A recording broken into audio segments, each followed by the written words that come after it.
దేవుని స్తోత్రం. కూడా వచ్చిన విశ్వాసులందరికీ ప్రభు పక్షాన వందనాలు తెలియజేస్తున్నాను.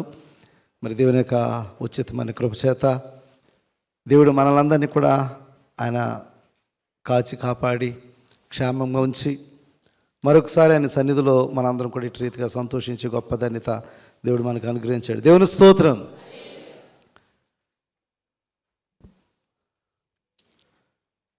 విశ్వాస జీవితంలో మనం ముందుకి వెళ్తూ ఉన్నప్పుడు చాలా కష్టమైన పరిస్థితులు మనం ఎదుర్కోవాలి.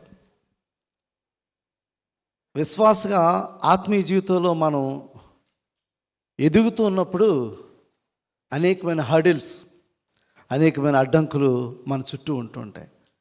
చాలా సందర్భాల్లో మనం ఆ అడ్డంకుల్ని గమనించాం.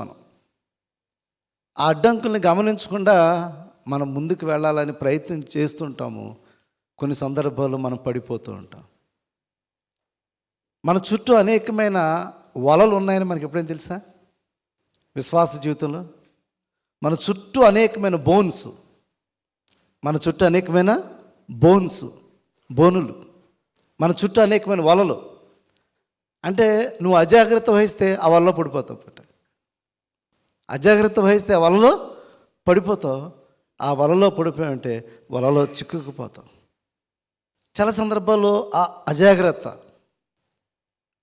చాలామంది విశ్వాసాలని ఆ వలలో చిక్కుకునే రీతిలో పడవేస్తూ ఉంటుంది. కాబట్టి విశ్వాసం ఉంటున్న మనము మన చుట్టూ ఉన్న వలలను చాలా జాగ్రత్తగా పరిశీలన చేయాలి. ఏమిటి ఆ వలలు, లేకపోతే ఏమిటి ఆ బోన్లు అని మనం చూసినప్పుడు ఈ దినాన్ని వాక్యం ద్వారా మనం చూడబోతున్నాం. అయితే యోబు గ్రంథంలో చక్కని మాట ఉంటుంది. మనందరం కూడా ఒకసారి జ్ఞాపకం చేసుకో. యోబు గ్రంథము 22:10 చూడండి. యోబు గ్రంథం. కావుననే బోనులు నిన్ను చుట్టుకొనుచున్నవి. చాలా ఆకస్మిక భయం నిన్ను బెదిరించు. ఒకటి భయం, ఒకటి మనల్ని బెదిరిస్తుంది. అంటే మన చుట్టూ భయాలు కూడా ఉన్నాయి, ఆవరించి ఉన్నాయి. బోనులు నీ చుట్టుకొనిచున్నవి. బోనులు మాట అంటే ఆ యొక్క వలలు లేదా బోనులు మన చుట్టూ ఉన్నవి. మనం అజాగ్రత్త వహిస్తే వాటిలో పడిపోతాం మనం విశ్వాస జీవితంలో. అందుకే చాలా జాగ్రత్తగా ఉండాలి విశ్వాసం. అంటే విశ్వాస జీవితంలో మన ఆత్మీయ జీవితాన్ని కాపాడుకుంటే అంటే చాలా కష్టం అండి. అయితే మనకు కష్టమే, దేవునితో సాధ్యం. With God everything is possible. కానీ మన శక్తి సరిపోదు, మన జ్ఞానము సరిపోదు. మనం చూడలేం. కొన్ని మనం చూస్తున్నామో అనుకుంటాం, కానీ మనం వాటిని చూడలేము. మనకి స్పిరిచువల్ ఐ కావాలి, ఆత్మీయమైన ఆ యొక్క నేత్రములు కావాలి. కానీ ఆత్మీయమైన నేత్రాలని ఈ సాతాను ఏం చేస్తున్నాడంటే గుడ్డితనాన్ని కలుగు చేస్తున్నాడు. ఈ ఆత్మీయమైన నేత్రాన్ని గుడ్డితనం కలుగు చేయడం వల్ల అక్కడ వల ఉందని మనకు తెలియదు. అక్కడ వల ఉందని తెలియదు కదా. ఆ వేటగాడు ఏం చేస్తుంటాడు? వల వేస్తాడు, దానిపైన అంతా కూడా మొక్కలు అవన్నీ వేసేస్తాడు. ఈ పిట్టలు, ఈ పక్షులు చూసుకుంటాయి, ఆహారం కొరకే చూసుకుంటుంటాయి. ఆహారం ఉంది కదా అని చెప్పి అక్కడికి వెళ్తాయి, అక్కడ వల ఉందని తెలియదు. అందుకే మనకు దేవుని సహాయం కావాలి. ఆ దేవుడు మనల్ని ఆ ఉరి నుంచి రక్షించే దేవుడు.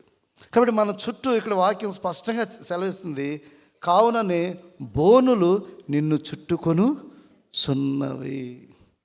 కాబట్టి అందుకే మనం జాగ్రత్తగా ఉండాలి. దేవుని వాక్యం మనకు సెలవిస్తుంది. కీర్తన 91:3 చూసినట్లయితే, వేటగాని ఉరి నుంచి ఆయన నిన్ను విడిపించును. వేటగాని ఉరి నుండి ఆయన నిన్ను విడిపించును. కాబట్టి మన చుట్టూ అనేకమైన ఉరిలు ఉన్నాయి. అంటే ఉరి అంటే వల, the snare of the destruction. అంటే నాశనం అనే ఉరిలో మనం పడిపోకుండా జాగ్రత్త వహించాలి విశ్వాసిగా. నాశనం అనే ఉరిలో, ద స్నేర్ ఆఫ్ డిస్ట్రక్షన్ అంటే నాశనం అనే ఉరిలో పడిపోకుండా మనం చాలా జాగ్రత్త పడాలి. మరి ఏమిటై ఉంటుంది ఆ ఉరులు? ఏమిటి ఆ వలలు మన చుట్టూ ఉన్నాయి, మనకు తెలియట్లేదు అని చూసినట్లయితే, మొట్టమొదటి ఉరి ఏంటంటే తెలుసా? కాంప్రమైజ్, రాజీ పడిపోవటం. మొట్టమొదటి ఉరి రాజీ పడిపోవడం అన్నమాట. అంటే ఈరోజు ఇక్కడ ఉన్న విశ్వాసాలందరికీ కూడా ఈ ఉరి మన పక్కనే ఉందన్నమాట. మనం ఇప్పుడు గ్రహించట్ల. ఈ ఉరి, ఈ వల అనేది మన పక్కనే ఉందన్నమాట. రాజీ పడిపోవాలి. ఎప్పుడు రాజీ పడతామండి? 2-3 రీజన్స్ మనం చెప్పుకోవచ్చు. ఒకటి, పరిస్థితులు బట్టి రాజీ పడిపోవడం. పరిస్థితులు బట్టి బెహరాన్ వచ్చారు, బెహరాన్లో ప్రాబ్లమ్స్ ఎదుర్కొన్నాడు. ప్రాబ్లమ్స్ లాంటి వ్యక్తులు అని ఉన్నారా? రాత్రి వాకింగ్ చెప్తూ నేను చెప్పాను, ప్రాబ్లమ్స్ అంటే ఎవరికి ఇష్టం ఉండదు. కానీ ఒక భక్తుడు అన్నాడు, శ్రమలు నొందిండుట నాకు మేలయ్యను, నీ కట్టడాలను నేర్చుకున్నాను. అంటే ప్రాబ్లమ్స్ నాకు మేలే అని చెప్తున్నాడు. మనం ఏమన్నాం? ప్రాబ్లమ్స్ నాకు వద్దు. నేను అడిగాను ప్రేయర్ సెల్లో, ప్రాబ్లమ్స్ ఎంతమందికి ఇష్టం అంటే చేతులు అందరూ ఎలా చెప్తున్నారు, వద్దు వద్దు వద్దు అని చెప్తున్నారు. వద్దు వద్దని అందరూ అంతే. 90%, 99% ప్రాబ్లమ్స్ వద్దు మాకు అని చెప్తుంటారు. కానీ ప్రాబ్లమ్స్ మన జీవితంలో కావాలి, మన విశ్వాస జీవితాన్ని పరీక్షించడానికి. మరి ఇక్కడ మీకు వలలు ఉన్న విషయం మనకు తెలియదు కదా, మన పక్కన బోన్స్ ఉన్న విషయం మనకే తెలియదు. కానీ ఇప్పుడు తెలుసుకోవాలి, మనం వలలు మన పక్కనే ఉన్నాయని తెలుసుకోవాలి. మొట్టమొదటి వల నీ విశ్వాస జీవితంలో తొలగిపోవడానికి, నీ విశ్వాస జీవితంలో పడిపోవడానికి నీ పక్కన ఉన్న ఒక వల ఏంటో తెలుసా? రాజీ పడిపోవడం. బెహ్రాన్ దేశం వచ్చావు, ఇక్కడ పరిస్థితులు నీకు కష్టమే ఉన్నాయి, నీకు జాబ్ లేదు, యూ వాంట్ టు సర్వైవ్. ఇక్కడ సర్వైవ్ అవ్వాలి. డిపెండ్ అపాన్ సమ్వన్, ఎవరి మీద ఆధారపడడం. అంటే ఈ ఆధారపడడం అంటే తప్పేం లేదు. ఇప్పుడు మాట సహాయము పొందొచ్చు, తాత్కాలికమైన సహాయాన్ని పొందొచ్చు, అంతేకాని నీ విశ్వాస జీవితంలో తొలగిపోతావా? ఒకసారి ఆలోచించండి. కొంతమంది ఇంకా బెహ్రాన్ దేశం వచ్చాం కాబట్టి ఇక్కడ బ్రతకడానికి ఎన్ని తప్పులైనా చేసేస్తావు, నువ్వు ఎంత పాప జీవితమైనా జీవించేస్తావా? ఒకసారి ఆలోచించేయండి. ఒకవేళ బెహ్రానే కాదు, నువ్వు ఎక్కడికైనా నువ్వు దూరంగా వెళ్ళావు, ఏదో ఒక కష్టం నీ జీవితంలో వచ్చింది, కష్టాలు రాని వ్యక్తులు ఎవరు కూడా లేరు, ఇబ్బందులు రాని వ్యక్తులు ఎవరు కూడా లేరు. అక్కడే నీ విశ్వాసం పరీక్షింపబడుతుంది. ఆ ప్రాబ్లమ్స్ వచ్చినప్పుడే నీ విశ్వాసం పరీక్షింపబడుతుంది. ఆ ఇబ్బందులు వచ్చినప్పుడే నీ విశ్వాసం పరీక్షింపబడుతుంది. ఆ పరిస్థితులు నీకు అనుకూలంగా లేవు, ఆ పరిస్థితులు నీకు అనుకూలంగా లేవు. ఆ పరిస్థితులు నిన్ను ప్రేరేపిస్తున్నాయి తప్పు చేయడానికి. కాంప్రమైజ్ అయిపోతున్నావా? ఒకసారి ఆలోచించే. నువ్వు కాంప్రమైజ్ అయిపోతున్నావు. ఆ పరిస్థితులు బట్టి ఎవరు నాకు సహాయం చేశారు, ఎవరో నీకు సహాయము చేశారు. వెనకాల ఖర్చు నువ్వు నడుచుకుంటూ వెళ్తుంటావు, నీ పర్సు పడిపోయింది. పాపం ఎవరో ఒక మంచి వ్యక్తి చూశాడు, ఆ పర్సు పట్టుకుని, సార్ సార్ సార్ మీ పర్సు కింద పడిపోయిందండి అని చెప్పారు. థ్యాంక్స్. అంతేకాని అంతవరకు ఓకే, ఆ వ్యక్తి నీకు సహాయం చేశాడు, నేను కాదంటలేదు. కానీ ఆ వ్యక్తికి ఈల్డ్ అవ్వాల్సిన అవసరం లేదు కదా. చాలా సందర్భాల్లో మనం ఇలాగే రాజీ పడిపోతున్నాం. ఒక వ్యక్తి ఒక సహాయం చేశాడని చెప్పి ఆ వ్యక్తికి లొంగిపోతున్నాం. ఆ పరిస్థితుల్లో నీకు సహాయం చేశారని చెప్పి ఆ పరిస్థితుల్లో లొంగిపోతున్నావు నువ్వు. ఒకసారి ఆలోచించేయండి. చాలా సందర్భాల్లో విశ్వాస జీవితంలో మనము చాలా సహజంగా మనం పడిపోతున్న పెద్ద వల ఏంటంటే రాజీ పడిపోవడం. పరిస్థితుల బట్టి, వ్యక్తుల బట్టి, ఆయా స్థితిగతులు బట్టి రాజీ పడిపోతూ నీ విశ్వాస జీవితం నువ్వు తొలగిపోతున్నావు. It leads to destruction. అది నిన్ను నాశనం వైపు నిన్ను నడిపేసి నీకు తెలియట్లా. నువ్వు ఎంతగా నీ జీవితం, ఆత్మీయ జీవితంలో దిగజారిపోతున్నావో, ఇంకక్కడ సాక్ష్యం లేదు, నీ భక్తి జీవితం లేదు, దేవుని భయం లేదు, ఇంకేమీ ఉండవు అక్కడికి. నువ్వు ఎవరు చూడట్లేదు అనుకుంటున్నావు. ఓకే, నీ పక్కన ఉన్నవాడు చూడట్లేదు, లేకపోతే నీ స్నేహితులు చూడట్లేదు, నీ విశ్వాసులు చూడట్లేదు, మీ ఇంటి వారు చూడట్లేదు, దేవుడు చూస్తున్నాడు కదా. ఎస్. మరి దానియేలు అటు రీతిగా రాజీ పడలేదు. దానియేలు అటు రీతిగా రాజీ పడలేదు. కుటుంబానికి దూరంగా వచ్చేసాడు. కానీ అక్కడున్న పరిస్థితులకు అతడు ఏమాత్రం కూడా లొంగిపోలేదు. అక్కడున్న పరిస్థితులకు ఏమాత్రం కూడా రాజీ పడలేదు. తను అపవిత్రపరచుకోకూడదని తను ఒక దృఢ నిశ్చయాన్ని చేసుకున్నాడు. ఒక ఒప్పందాన్ని చేసుకున్న తనతో, నేను ఈ కార్యం చేయడం ద్వారా నేను అపవిత్రపరుచుకోనని చెప్పి తాను దృఢపరుచుకున్నాడు. ఈరోజు మనలో కూడా ఆ దృఢ నిశ్చయత కావాలి. రాజీ పడకుండా ఉండడానికి ఆ దృఢ నిశ్చయత మనలో లేనప్పుడు నీ పక్కనే ఆ ఉరి ఉన్నది. ఖచ్చితంగా అది నిన్ను ఆ వలలో చిక్క చేస్తుంది, ఆ వలలో పడవేస్తుంది. ఆ వలలో చిక్కిపడిపోయినట్లయితే ఇంకా విశ్వాస జీవితంలో ఇంకా నువ్వు నాశనం అయిపోతుంటావు.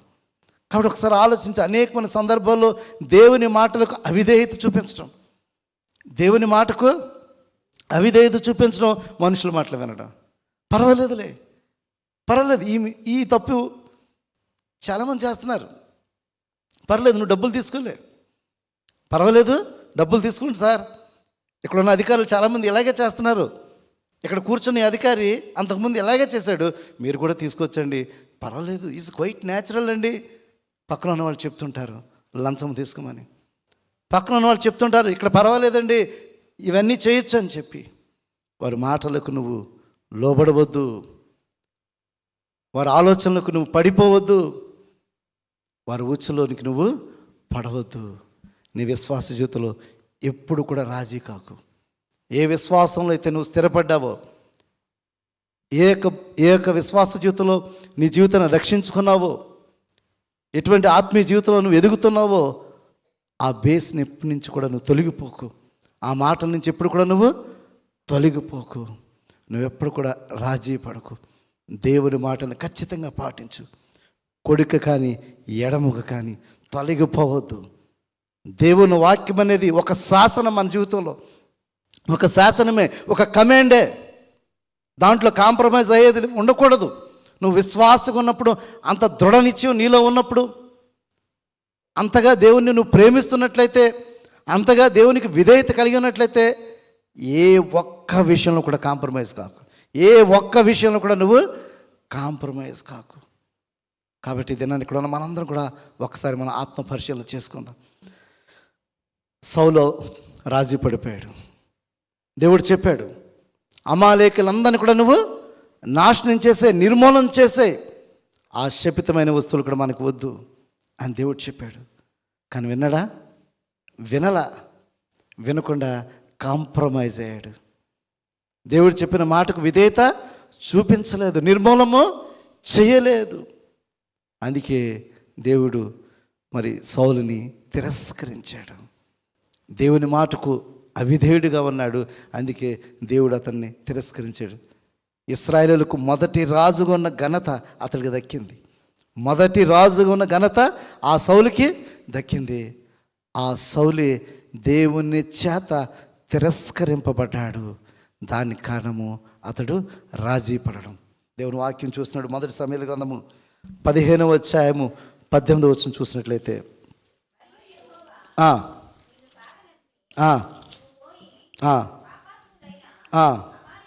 అమాలేకీయులను నిర్మూలము చేయము, వారు లయమగు వరకు వారితో యుద్ధము చేయమని సెలవీగా, నువ్వు ఎందుచేత యెహోవా మాట వినక దోపుడు మీద ఎగబడి ఆయన దృష్టికి కీడు చేసేదని. దోపుడు సొమ్ము, దోపుడు మీద ఎగబడి, ఆ మాట చూడండి, దోపుడు మీద నువ్వు ఎగబడి ఆయన దృష్టికి నువ్వు పాపము చేస్తున్నావు.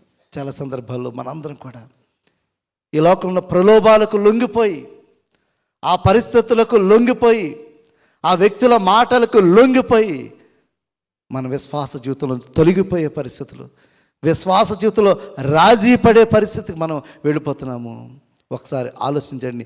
తెలియకుండానే అటువంటి ఉరిలో నువ్వు పడిపోతున్నావు, తెలియకుండానే అటువంటి వలలో నువ్వు పడిపోతున్నావు. కాబట్టి ఇది నేను ఒకసారి అందరూ కూడా ఆత్మ పరిశీలన చేసుకోవాలి. ఆ ఉరి ఎలా ఉంటుందో తెలియదు నీకు, నీ పక్కన ఉన్నదని నీకు కూడా తెలియదు. కానీ రాజీ అనే ఉరిలో నువ్వు పడిపోయి, సౌలుని ఏ విధంగా అయితే దేవుడు తిరస్కరించాడో, ఈరోజు నిన్ను కూడా తిరస్కరించే పరిస్థితి, విశ్వాస జీవితంలో నాశనమయ్యే పరిస్థితిలో నా జీవితాలు ఉండకూడదని దేవుని వాక్యం స్పష్టంగా మనకు సెలవిస్తున్నది. కాబట్టి ఇక్కడ కొన్ని మనందరం కూడా మొట్టమొదటి ఊరి ఏంటంటే రాజీ పడుట. కాబట్టి నీ విశ్వాస జీవితంలో ఏ విషయం కూడా మనుషులు ప్రేరేపించినా, పరిస్థితులు నిన్ను ప్రేరేపించినా నువ్వేమాత్రం విశ్వాస జీవితంలో రాజీ పడే అవకాశం ఉంది. ఆయన పరిశుద్ధుడు, మనం పరిశుద్ధులుగా ఉండాలని కోరుకున్నాం. పర్వాలేదులే అని నువ్వు రాజీ పడినట్లయితే అది నీ నాశనం చేస్తుందనే విషయాన్ని ఇక్కడ ఉన్న విశ్వాసులుగా మనందరం కూడా గమనించాలి.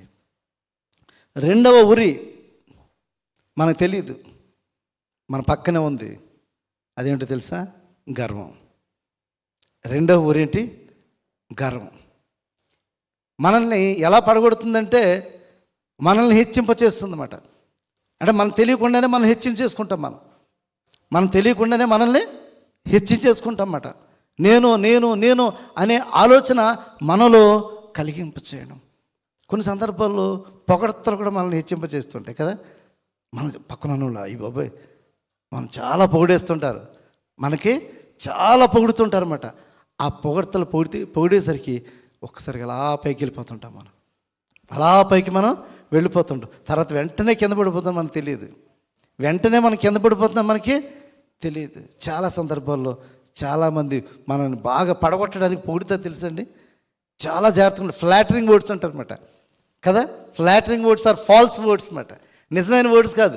నీ మీద నిజమైన ప్రేమతో వాళ్ళు చెప్పట్లేదు. ఇన్ ఆర్డర్ టు నిన్ను పడగొట్టడానికి అనమాట. వెనక నుంచి నిన్ను ఆ వలలో పడగొట్టడానికి వాళ్ళు నీకు అన్ని ఫ్లాటరింగ్ వర్డ్స్ చెప్తుంటారు అనమాట. అంటే ముఖస్థుతితో నిన్నన్ని మెప్పించడానికి ఆ మాటలు చెప్తుంటారు. కాబట్టి ఒకసారి ఆలోచించండి, మనలో అటువంటి ఆ మెప్పు ఏదైతే ఉందో నిన్ను గర్వానికి నడిపిస్తుంది. ఆ గర్వం నిన్ను ఏం చేస్తుందంటే, ఎస్ ఐఎమ్ ద బాస్, నేను చాలా గొప్ప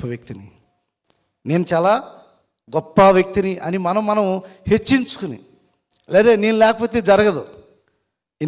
ఇది జరగదు అని చాలా సందర్భాల్లో ఒకవేళ అనుకునే ఆలోచన నీలో ఏమైనా ఉందేమో ఒకసారి ఆలోచించి, ఆ చేదైన వేరు నీలో ఉందేమో ఒకసారి ఆలోచించే. నీకు తెలియకుండానే అలాగ, అంటే అది ఒక్క రోజులో వచ్చేదండి. అది ఆ గర్వం అనేది మనుషులకి ఒక్క రోజులోనే వచ్చేది. అది అలా స్లోగా ఇంజెక్ట్ చేస్తుంటారు అన్నమాట నీకు. ఆ స్లోగా ఇంజెక్ట్ చేసినప్పుడు ఏంటంటే ఆ పక్కనున్న వలలో పడిపోయే అవకాశము ఉన్నది అనే విషయం గమనించండి. ఇక్కడ విశ్వాసగా మనం చాలా జాగ్రత్త వహించాలి. పొగడతలకు మనం ఏం పడిపోకూడదు. ఆ గర్వానికి ఎప్పుడు కూడా మన జీవితాన్ని ఆస్కారం ఇవ్వకూడదు. ఎందుకంటే సాతాను పడిపోయింది అక్కడే. నేనెందుకు కూడదు ఈ స్థలంలో, నేనెందుకు హెచ్చింపబడకూడదు, నేనెందుకు గణపరచబడకూడదు అని చెప్పి ఆ సాతాను అనుకున్నాడు. ఒక్కసారిగా దేవుడు అతన్ని పడగొట్టాడు. ఒకవేళ నీలో అటువంటి ఆలోచన ఏమైనా ఉందా? నీకున్న తలాంతుని బట్టి, లేకపోతే నీకున్న స్థితిని బట్టి, లేకపోతే నీకున్న క్వాలిఫికేషన్స్ బట్టి.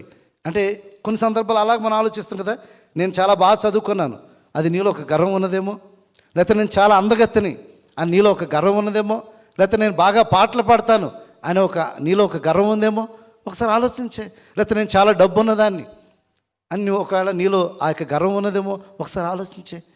ఆ ఒక్క గర్వము నేను పడవేస్తుందనే విషయాన్ని గమనించు. దేవుని వాక్యం స్పష్టంగా సెలవిస్తుంది. 1 తిమోతి పత్రిక 3వ అధ్యాయము 6-7 వచనాలు చూసినట్లయితే, అతడు గర్వాంధుడై అపవాది కలిగిన శిక్షావిధికి లోబడకుండానట్లు క్రొత్తగా చేరినవాడై ఉండకూడదు. మరియు అతడు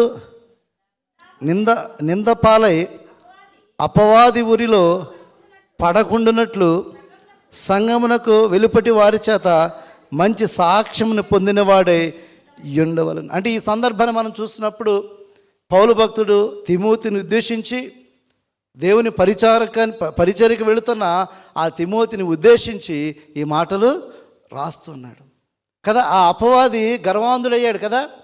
ఆ అపవాది అటు రీతిగా మన పక్కనున్న వారితో ఎప్పుడు కూడా మనల్ని హెచ్చింపచేస్తుంది. అందుకే దేవుని వాక్యం ప్రభువైన యేసుక్రీస్తు శిష్యుల్లో కూడా వచ్చేసింది. మాలో ఎవరు గొప్ప, మాలో ఫస్ట్ సెకండ్ ఎవరు అని చెప్పి యేసుక్రీస్తు శిష్యుల్లో కూడా వచ్చేసింది. అప్పుడు యేసే వారు తెలియజేస్తున్నాడు, తను తగ్గించుకున్నవాడు హెచ్చింపబడును, తను హెచ్చించుకున్నవాడు తగ్గించబడును అని చెప్తున్నాడు. కాబట్టి ఈ దినాన్ని ఇక్కడ ఉన్న మనందరిలో కూడా నీ స్థాయిలలో, నీ స్థితిగతులలో, లేకపోతే నీ తలాంతులలో ఏ స్థితిలో అయినా గర్వము వద్దు. డబ్బు ద్వారా అయినా గర్వం ఉండొచ్చు, నీకున్న స్థితి ద్వారా అయినా గర్వం ఉండొచ్చు, నీకున్న తలాంతుల ద్వారా అయినా గర్వం ఉండొచ్చు. అది ఏ స్థితిలో అయినా సరే నీకు గర్వము అనేది వచ్చినట్లయితే అదే ద ఫస్ట్ స్టెప్. అదే నేను మొదటి స్టెప్, నిన్ను నాశనానికి నీకు అది నడిపిస్తుంది. కాబట్టి నీ పక్కన ఉన్న మరొక వల గమనించండి, నీ పక్కన మరొక వల గమనించండి. గర్వము, మనల్ని మెప్పులు మనకు వద్దు. ఎప్పుడు కూడా గొప్పలు చెప్పుకోవడం కూడా మనకి వద్దు. ఎప్పుడు కూడా గొప్పలు చెప్పుకోవడం వద్దండి. చాలా సందర్భాలు బూస్ట్ చేసుకోవడం అన్నమాట, సెల్ఫ్ బూస్ట్ చేసుకోవడం వద్దండి. నీకు ఉన్నదాన్ని కూడా ఉండు, అవసరం లేదు, చెప్పుకోవాల్సిన అవసరం లేదు. హెచ్చించాలంటే దేవుడు ఎక్కడున్నా సరే తీసుకు హెచ్చిస్తాడు. హెచ్చించాలంటే దేవుడు ఎక్కడున్నా, మరి దావీదుని హెచ్చించలేదు దేవుడు. మనుషులేమో పై రూపాలను చూస్తున్నారు, వారి యొక్క అందాన్ని, ఎత్తుని అన్నీ చూస్తున్నారు. కానీ దేవుడు ఏం చేశాడు అంటే నీ హృదయాన్ని చూసి దేవుడు నిన్ను హెచ్చిస్తాడు. ఈ సంఘంలో నువ్వు గొప్పగా పేరు ప్రఖ్యాతలు కావాలి, దేవుడే నిన్ను హెచ్చిస్తాడు.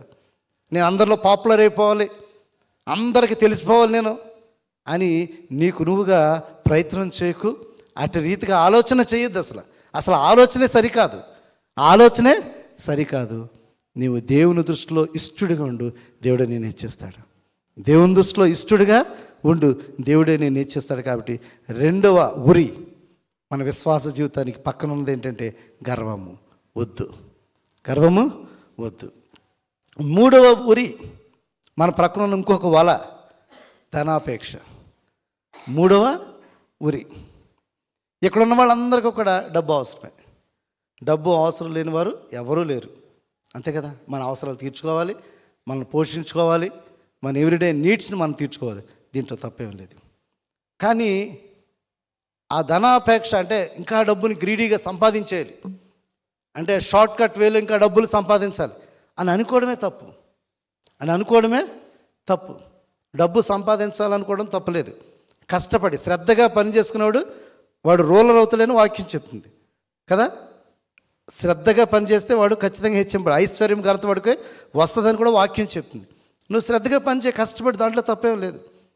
హార్డ్ వర్క్ చేయి, తప్పలేదు. కానీ రాంగ్ వేస్లో డబ్బును సంపాదించాలని అపేక్ష ఏదైతే ఉందో, ఆ గ్రీడీనెస్ ఏదైతే ఉందో, అది ఖచ్చితంగా నీ విశ్వాస జీవితంలో పడగొట్టేస్తుంది.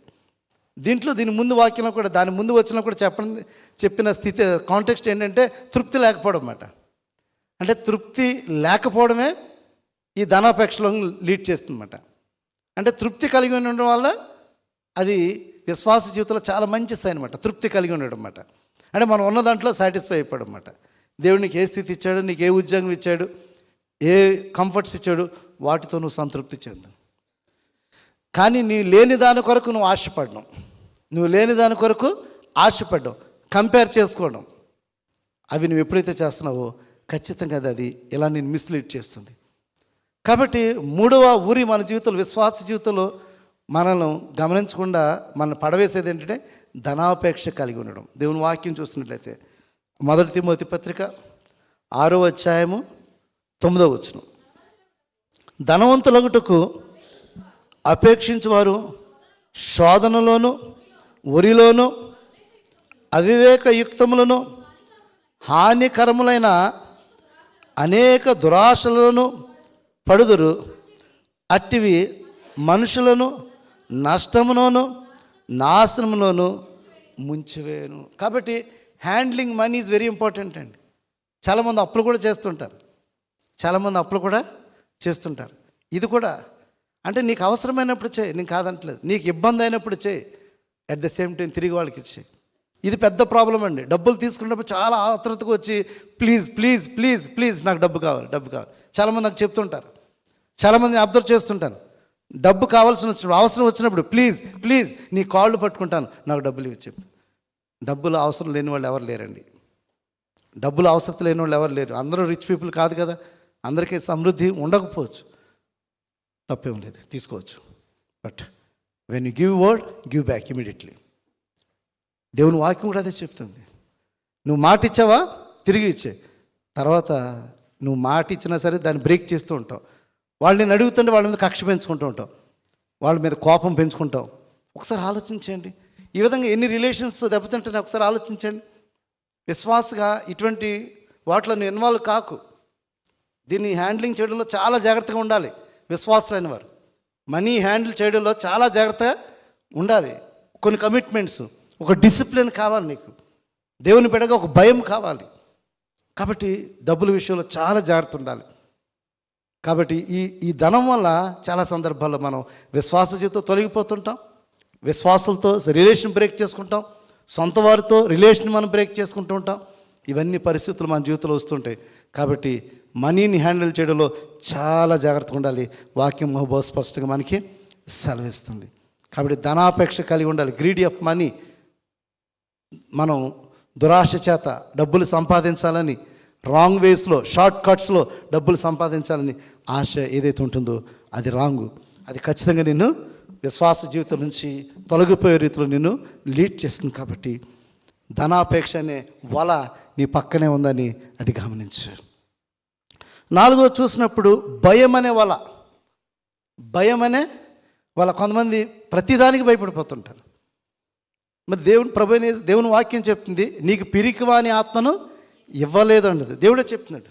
దేవుని వాక్యం చెప్తుంది, పిరికివాని ఆత్మను నీకు ఇవ్వలేదని చెప్తుంది. భయం ఎప్పుడు వస్తుందంటే దేవుని యందు నమ్మకం లేకపోవడం. భయం నీలో ఎప్పుడు డామినేట్ చేస్తుందంటే నీలో దేవుని మీద నమ్మకం లేకపోవడమే. వాక్యం అదే చెప్తుంది. When you have faith upon God, నీకు ఫీర్ ఉండదు. నువ్వు దేవుని మీద నమ్మకం లేనప్పుడే మనుషులను చూసి భయపడుతుంటావు. దేవుని మీద నమ్మకం లేనప్పుడే పరిస్థితులను చూసి భయపడుతుంటావు. దేవుని మీద నమ్మకం లేనప్పుడే ఆ యొక్క ఇబ్బందులు చూసి నువ్వు భయపడుతుంటావు. కానీ దేవుని మీద నమ్మకం ఉన్నప్పుడు భయపడవు. I don't care because God is with me. దేవుడు నాకు తోడుగా ఉన్నాడు. దేవుడు నాకు సహాయం చేయగలడు. ఎర్ర సముద్రాన్ని 2 పాయలుగా చేసిన గొప్ప దేవుడు నీకు తోడుగా ఉండడా? ఆ యొక్క ఎరుకో గోడలను పడగొట్టిన దేవుడు నీకు తోడుగా ఉండడా? ఖచ్చితంగా దేవుడు నీకు తోడుగా ఉంటాడు. ఆ గొప్ప దేవుడిని ఆరాధిస్తున్న నీవు, ఆ గొప్ప దేవుడిని కలిగి ఉన్న నీవు నీ జీవితంలో ఏ సమస్య వచ్చినా భయపడకు, రాజీ పడకు. భయపడిపోయే రాజీ పడుతున్నామేమో నువ్వు. ఏమో నా బ్రతుకు ఇక్కడ ఎలా లీడ్ చేసుకోవాలి, ఈ బేహరాలు నాకు ఎవరు తెలియదు, ఈ బేహరాలు నాకు తెలియదు. చాలామంది వచ్చి అంటుంటారు, మా బేహరంలో ఎవరు లేరండి. నీకు దేవుడు లేడా? నీ దేవుడు నీకు తోడుగా లేడా? ఈరోజు మనకి సంఘం ఇక్కడ లేదా? దేవుడు ఒక సహవాసాన్ని ఇచ్చాడు కదా, ఆత్మీయంగా బలపడడానికి, సహవాసం ద్వారా బలపడడానికి, ప్రార్థన ద్వారా బలపడడానికి దేవుడు నీకు సహాయం చేయట్లేదా? మరి ఎందుకు నాకు ఎవరు లేరంటున్నావు? దేవుడు నీకు తోడుగా ఉన్నాడు. అందరూ నిన్ను విడిచిన ఆయన నిన్ను విడువని దేవుడుగా ఆయన నీకు ఉన్నాడు. ఆయన ఎప్పుడు కూడా నేను విడిచిపెట్టేవాడు కానే కాదు అనే విషయం గమనించండి. కాబట్టి భయాలొద్దు. అయ్యో నా భవిష్యత్తు ఏ విధంగా ఉంటుంది, నా కుటుంబం ఏ విధంగా ఉంటుంది, నా బిడ్డల జీవితాన్ని ఏ విధంగా పోషించుకోవాలి, చాలా సందర్భాలు భయాలతోటి మనం గడుపుతుంటాం. భయం ఎందుకు వస్తుందంటే దేవుని మీద నమ్మకం లేకపోవడం, దేవుని మీద ఆధారపడలేకపోవడం, దేవుని మీద ఆధారపడలేకపోవడం. దేవుని మీద ఆధారపడుతున్నప్పుడు నువ్వు ఫ్యూచర్ గురించి ఆలోచించు, భయపడవు ఏమి కూడా. ఎందుకంటే నీ భవిష్యత్తుని ఎరిగిన గొప్ప దేవుడు ఆయనే. సామెతల గ్రంథము 29-25 వచనం చూసినట్లయితే, సామెతల గ్రంథము 29-25 వచనం. భయపడటం వలన మనుషులకు వరి వచ్చును, యెహోవా యందు నమ్మిక ఉంచువాడు సురక్షితముగా నుండును.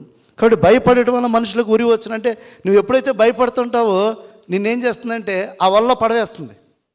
ఆ వలలో నిన్ను పడవేస్తుందన్నమాట. నీ పక్కనే భయం అనే వల ఉందన్నమాట, నీకు తెలియదు. నీ పక్కనే భయం అనే వల ఉంది, నీకు తెలియదు. ఈ భయపడడం వల్ల నిన్ను ఆ వలలో పడవేస్తుంది. దేవుని మీద నమ్మకం ఉన్నప్పుడు ఆ వలలో నువ్వు పడిపోవు అనే విషయాన్ని గమనించండి. కాబట్టి భయపడడం వల్ల మనుషులకు ఉరి వచ్చును, యెహోవాను నమ్ముకొంచువాడు సురక్షితముగా ఉండును అని దేవుని వాక్యం సెలవిస్తుంది. అదేవిధంగా కీర్తన 27:1-3 వచనాలు చూసినట్లయితే, రేపటి దినమును గూర్చి అతిశయపడకము. కీర్తన 27:1-3.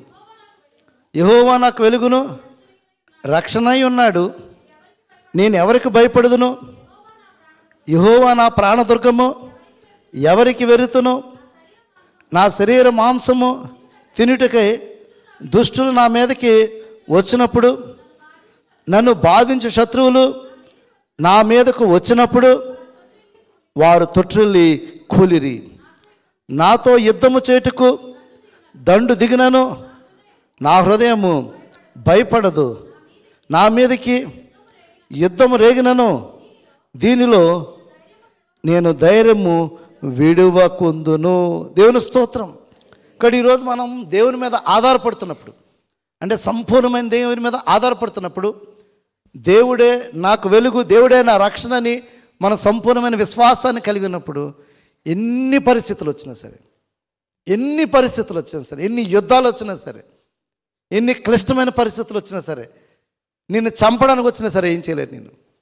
నిన్ను చంపడానికి వచ్చినా కూడా వాళ్ళు ఏమి కూడా చేయలేరు. అంటే అంతటి విశ్వాసము, అంతటి ధైర్యము దేవుని యందు విశ్వాసంలో నీకు కలుగుతుంది. యోబు అటువంటి విశ్వాసాన్ని కలిగి ఉన్నాడు. యోబు అటువంటి విశ్వాసాన్ని కలిగి ఉన్నాడు. ఎంత దుర్భరమైన స్థితికి వెళ్ళిపోయిందంటే, తన సొంత భార్య తను దూషించింది, తన ఇంట్లో వారు తను విడిచిపెట్టారు, తన యొక్క స్నేహితులు అనేకమైన దూషణ మాటలతో తను హింసించారు. తన పనివారు పిలుస్తుంటే దగ్గరికి రాలేదు, తన పనివారు పిలుస్తుంటే తన దగ్గర ఎన్నో బహుమతులు పొందుకున్నారు. అందరూ విడిచిపెట్టి, అందరూ తను దూషించి, అందరూ తనని హేళన చేసి, అన్ని క్లిష్టమైన పరిస్థితులు వచ్చినా భయపడలేదు. ఎందుకంటే దేవుని మీద ఆధారపడ్డాడు కాబట్టి దేవుడు రెట్టింపు ఆశీర్వాదాన్ని యోబుకి దేవుడు అనుగ్రహించాడు. కాబట్టి ఈరోజు ఇక్కడ మన ఎవరం కూడా ఎటువంటి భయాలతో మనము ఆందోళనతో మనం జీవించవలసిన అవసరం. కొంతమంది ఏంటంటే ఆ ఫీర్స్ తోటి బతుకుతుంటారు. దానికి అర్థం ఏంటంటే ఫెయిత్ లేకపోవడం అన్నమాట. ఫెయిత్ లేకపోవడం, విశ్వాసం లేకపోవడం, దేవుని మీద నమ్మకం లేకపోవడమే చాలా సందర్భాల్లో భయం వాడిని కృంగజేస్తుంది, వారిని వలలో పడవేస్తుంది. చివరిగా చూసినట్లయితే చెడు సహవాసము అనే వల, చెడు సహవాసము అనే వల, బ్యాడ్ కంపానియన్షిప్. మనం తెలియకుండానే చెడు స్నేహితులు ఉంటారు, తెలియకుండానే మన చెడు స్నేహితులు అనుకుంటారు, మనకు తెలియదు. But as if they are very good, చాలా మంచి వాళ్ళ నటిస్తారు, చాలా మంచి వాళ్ళగా మనల్ని, ఇందాక నేను చెప్పిన సార్, పొగుడుతారు అన్నమాట మనల్ని. నువ్వు చాలా మంచిదానివి, నువ్వు చాలా మంచివాడివి, నువ్వు చాలా మంచిదానివి, చాలా బాగా పాటలు పాడతావు, నువ్వు చాలా బాగా పాటలు పాడతావు, లేకపోతే నీకు ఇలా అలా వచ్చి నేను మెప్పించడానికి, నీతో స్నేహం చేయడానికి అని చాలామంది ప్రయత్నం చేస్తుంటారు. వాళ్ళ నేచర్ తెలియదు నీకు, వాళ్ళ నేచరు తెలియదు, వారు ఎటువంటి వ్యక్తులో నీకు తెలియదు. Be careful those friendship. చాలా జాగ్రత్త ఉండు అటువంటి స్నేహితులతోటి. ఆ చెడు స్నేహితులు ఏం చేస్తారంటే నేను మిస్లీడ్ చేస్తుంటారు, ఆ వలలో నిన్ను పడవేస్తుంటారు, నీ విశ్వాస జీవితంలో తొలగిపోయే రీతిలో నిన్ను నడిపిస్తుంటారు. కాబట్టి ఒకసారి ఆలోచించే, చెడు స్నేహం కూడా ఒక వలగా నీ పక్కన ఉన్నది. చాలామంది తెలీదు మనం ఎటువంటి వారితో స్నేహం చేస్తున్నామో. ఒకసారి ఆలోచించండి. దేవుని వాక్యం చూసినట్టయితే కీర్తన 106, 35, 36 వచనాలు. కీర్తన 106. సహవాసము చేసి వారి క్రియలు నేర్చుకునిరి, వారి విగ్రహములకు పూజ చేసరి, అవి వారికి ఉరి. ఆయన ఇశ్రాయేలు గురించి మాట్లాడుతున్నాడు. అన్యజనులతో వారు స్నేహం చేసి వారి క్రియలను వారు నేర్చుకున్నారంట. చాలా సందర్భాలు ఈ లోకంలో ఉన్న వారితో స్నేహం చేసేవారుగా ఉంటాం. కొంతమంది ఈ లోకంలో మన వర్క్ ప్లేస్లో ఉన్న వారితోటి, మన నైబర్స్ తోటి చాలామంది ఆ లోకంలో సాంప్రదాయాలు నేర్పిస్తుంటారు, లోకంలో సంస్కృతులు నేర్పిస్తుంటారు, లోకంలో ఉన్న విషయాలు మనం నేర్పిస్తే పర్వాలేదండి, ఇలా చేయొచ్చులే, ఈ సాంప్రదాయాల్లో వెళ్ళొచ్చులే, ఇదేం తప్పు కాదు, మంచి రోజులు చూడండి, చెడు రోజులు చూడండి, ఫలానా చేయండి, ఏం పర్వాలేదులే అని చెప్పి నీ పక్కన ఉన్న స్నేహితులని ప్రేరేపిస్తుంటారు. అన్యులైన వారు, దేవుణ్ణి ఎరగని వారు, ఈ లోకంతో జీవిస్తున్నవారు ఖచ్చితంగా నిన్ను ప్రేరేపిస్తుంటారు. వారి మాటలకు పడిపోక విశ్వాసంగా ఉంటూ కూడా, దైవకమైన కుటుంబంలో పెరిగినవాడు కూడా ఈ పక్కన ఉన్న అన్య స్నేహితులు, లోకంలో జీవిస్తున్నవారు నిన్ను ప్రేరేపిస్తుంటారు. వారి ఆలోచన వైపు నువ్వు వెళ్ళిపోకు. వారి ఆలోచన వైపు వెళ్ళిపోయినట్లయితే ఖచ్చితంగా నీ ఊరిలో పడిపోయే అవకాశం ఉంటుంది. ఖచ్చితంగా అది నిన్ను విశ్వాస జీవితం నుంచి అది నిన్ను దూరం చేస్తుంది, అది నాశనం చేస్తుందని వాక్యం సెలవిస్తుంది. కాబట్టి ఈరోజు అన్యులతో సహవాసం చేయొద్దు, దేవుని ఎరగని వారితో స్నేహం చేయొద్దు, అవిశ్వాసులతో నువ్వు సహవాసం చేయొద్దు, లోకంతో ఉన్నవారితో నువ్వు సహవాసం చేయొద్దు. ఎందుకంటే ఒక నానుడు ఉంది కదా, 6 నెలలతో వారితో స్నేహం చేస్తే వారు వీరు అయిపోతారని ఖచ్చితంగా ఇన్ఫ్లుయెన్స్ చేస్తారు, ప్రభావితం చేస్తారు. వారి మాటలు ప్రభావితం చేస్తుంటాయి. నేను చాలా మంచిగానే చెప్తుంటాను నీకు, చాలా మంచి చెప్తున్నట్టే ఉంటారు, నీకు మంచి సలహాలు ఇస్తున్నట్టే, as if they are caring for you. నేను వాళ్ళు చాలా కేర్ చేస్తున్నట్టుగా ఉంటారు. అప్పుడు నువ్వేం చేస్తుంటే వారి మాటలు తీయలేవు. వాళ్ళు చెప్పిన మాటలు విన్నప్పుడు వాళ్ళ మాటలు తీయలేమన్నమాట. వాళ్ళు ఏంటంటే నీకు చాలా కేర్ చేస్తున్నట్టు, నీ మీద చాలా కన్సర్న్ చూపించినట్టు వాళ్ళు యాక్ట్ చేస్తుంటారు. వాళ్ళ నిజమైన స్వభావం నీకు తెలియదు. కాబట్టి ప్రియ విశ్వాసులారా, బేరాన్ని వచ్చినప్పుడు ఈ చెడు స్నేహితులతో చాలా జాగ్రత్తగా ఉండండి. అటు రీతిగా నువ్వు జాగ్రత్త వహించకపోతే వారు విరులో నిన్ను పడవేస్తారు. కాబట్టి ఇదనాన్న నాశనమైన ఊరిలో పడకుండా జాగ్రత్త పడు. నాశనమైన ఊరిలో పడకుండా జాగ్రత్త పడు. రాజీ పడడం ఒక ఊరి, గర్వం అనే ఒక ఊరి, ధనాపేక్ష అనే ఊరి, భయం అనే ఊరి, చెడు సహవాసం అనే ఊరి. ఈ 5 ఊరిలో మనం పడకుండా మన విశ్వాస జీవితాన్ని జాగ్రత్త తీసుకుందాం. దేవుని మీద ఆధారపడదాం. వేటగాని ఊరి నుంచి ఆయన నిన్ను రక్షించును. దేవుడి మాటలు దీవించును గాక. ఆమేన్.